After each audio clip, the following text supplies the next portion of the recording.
ইসলাম হচ্ছে পৃথিবীর সর্বশ্রেষ্ঠ ধর্ম,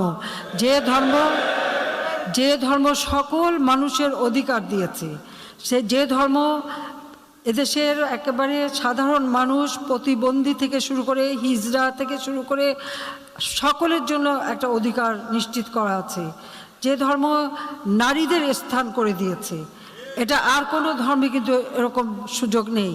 বঙ্গবন্ধুর স্বপ্নে সোনার বাংলাকে স্মার্ট বাংলাদেশে পরিণত করতে ইমামদের সহযোগিতা চান প্রধানমন্ত্রী।